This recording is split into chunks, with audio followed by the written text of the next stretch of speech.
Hey friends, welcome back. Now in this video, we'd like to dive deeper into DAX, and again, it's time intelligence, because we would like to figure out what is the rolling 30-day sales. So rolling just refers to a window. So for instance, we have 30 days, then we would like to know what is the amount of sales within these 30 days. And then if we have the 31st day, then of course the first day of our window gets removed and the 31st day gets added. So that's what it's meant by rolling.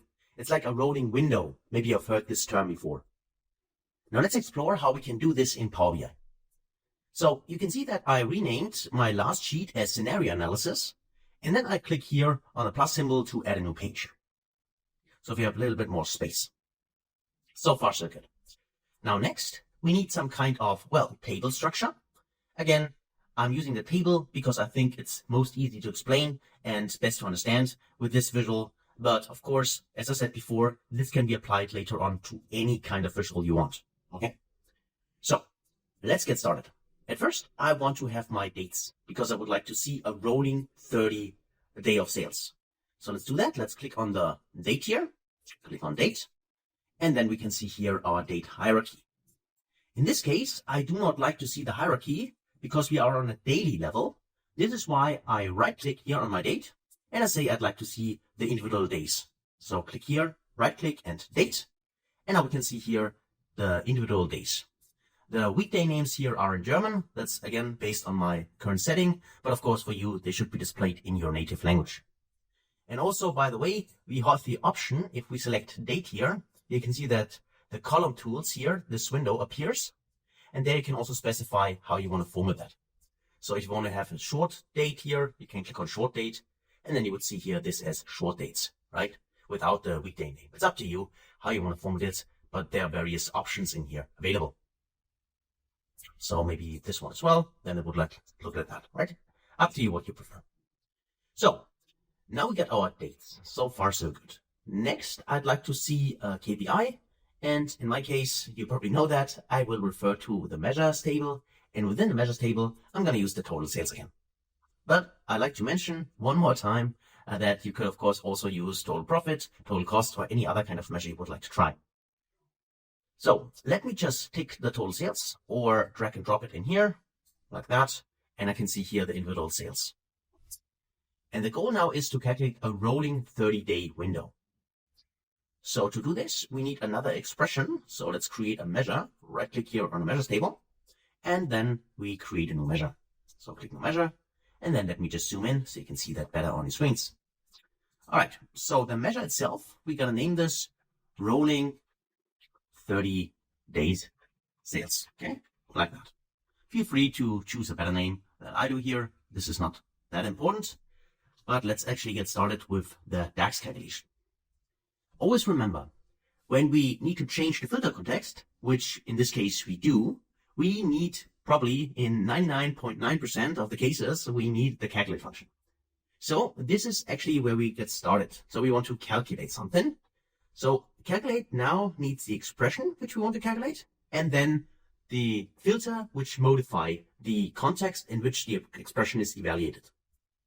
That means that in here, I can refer to my total sales because this is the measure I'm currently using, this one. And then I'm going to use the filter function, so filter. And filter allows us to give it a table and then filter the table by an expression. So the table we're going to use is the dates table. And because we want to use each date, which we have, we use the all selected function. We could also use all function. In this case, I'm going to use all selected function. And if you want to know what it does, one more time, it's always helpful to at least read this description, even though sometimes it's maybe not that intuitive what it does. But here it returns all the rows in the table or all the values in a column, ignoring any filters that might have been applied and so on. Important here is this ignoring any filters, because this simply refers to the fact that the current filter in the visual, which is for each row, the specific day, is ignored. And that is the main point. So we need to ignore all the dates. We would like to have all the dates. So that's why we refer to the dates table inside the all selected function, like that. And now we say that we want that the dates table, the date itself, so from the dates table, the date, this one here, should be in this case, greater than the maximum of the dates table date. So this one here, we just select it. And we subtract 30 days minus 30. And at the same time, Power BI as the second argument, you can use a double ampersand. This is an AND condition. The second condition for the table which you want to filter, so the dates table, is that the dates date, in this case here, is less or equal to the maximum of the dates table date. This one here. So let me just select it. Let's close this here. And then also let's close the filter function, and then let's close the calculate. And after that, let's actually select the whole function first, Control-C to copy it. Then I'm going to my helpful DAX formula tool here. I paste this inside, and then I let it do its magic. Just wait a little bit, and here is my formula code. I copy it, and then I go back to my report. Drag this out, let me get this in, and I will paste this inside. So let me select it, Control-V to paste it, and then I press the checkbox here. And we got our rolling 30-day sales. Now let's dive a little bit deeper in what this formula does. Now remember, we would like to calculate the total sales in a modified context. That is why we wrap the total sales inside the calculate function. The new context for the calculation of the total sales is this table which we create here, this part. The table itself contains of all the dates, ignoring the dates we can see here in the visual. And then we make sure that the dates itself, which we want to have for our total sales calculation, is greater than the maximum minus 30 days. The maximum date, on the other hand, this one, always refers to the current row. And this means that, for instance, here, for the 26th of July 2021, it would be here, the fact that the lower limit should be actually this date minus 30 days. So that's what meant here. This is the lower level. And the upper level, this is why we say at the same time, the dates table date should be less or equal to the maximum. And the maximum, one more time, is referring to the current row. And by specifying this way, let me just check it one more time, we then have a 30-day period, like for instance starting here and then 30 days in total, for calculating the value. And then for the next day, we just shift this window up. And we do it for the next day as well, and this is how we get this rolling effect. So to actually put this inside, let's place it here.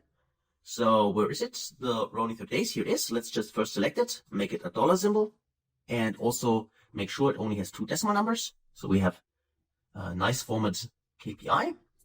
And then let's actually add this to our view. Let's click on the rolling 30-day sales, take this option, and then let me also make it a little bit bigger. So let me go inside the view here, check the formatting pane, and then go in here under value section, and then just choose here a bigger size, 14 for instance, and hopefully you see that better. Okay. Now, the first thing we could see is now next to the days where we had sales, we now also have the dates where we had not created any sales. Those are included now in these rolling 30-day sales because this is referring to our dates table, meaning it is not ignoring any dates, it's really keeping each day into account. That is why this value here is repeating, because it's simply the sum of those two values, and then we do not generate any sales, so the value doesn't change. And this just means that we now sum up the first two, and here it remains 2, because actually those are added, but those are blank, so nothing changes here. Then we have this one, which is the sum of those. Then we have this one, which is the sum of those, including this 4,001 and so on, and so on. It looks like a cumulative sales, which you are kind of right if you think that. But the difference now is that it is actually shifting. Meaning after 30 days, and you'll see that it will not rise the whole time. So for instance, here is still rising, still rising, still rising.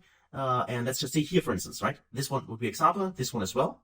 So obviously here the value is smaller than this one, simply because the first entry of the time frame of 30 days just gets removed, right? It could be a very high value. Somehow maybe this value gets removed, right? And then 31st value gets added, for instance, this value, which would be smaller. And this is why then these values are smaller, right? Or in this case, no value is added. That's why these values are smaller. So that's what's meant by that. So hopefully you understood what it does. It is a kind of cumulative computation, but only for 30 days. And then when we derive at the 31st day, then the 31st day is added, but the first day of our window gets removed. And this is how we get this sliding effect. And this is what we created here together using this formula in DAX. So these rolling 30 days. So that's it actually for this expression. So I think that's kind of helpful, at least from my point of view, because I had this, this request a few times that people wanted to see this 30-day sales because it's a, let's say, rather smoothing sales window, which gives us more insights than maybe just one day where we could have, for whatever reason, some kind of outliers, right? And the great thing here is that you can make this dynamic. So the 30 days, of course, can be changed, right? You could say, well, in our company, it's actually, we take a look at the 10 days of sales or 1 week, like 7 days of sales, anything like that.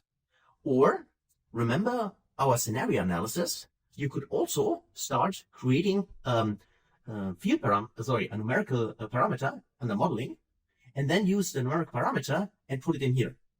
And then you have a slider, right, where the end consumer then can simply specify what should be the window. And based on the selection, this window will change, and so the calculation will change. So that's just an idea which you might want to try out. So thanks a lot for watching, and I can't wait to see you in the next video. Until then, best guys.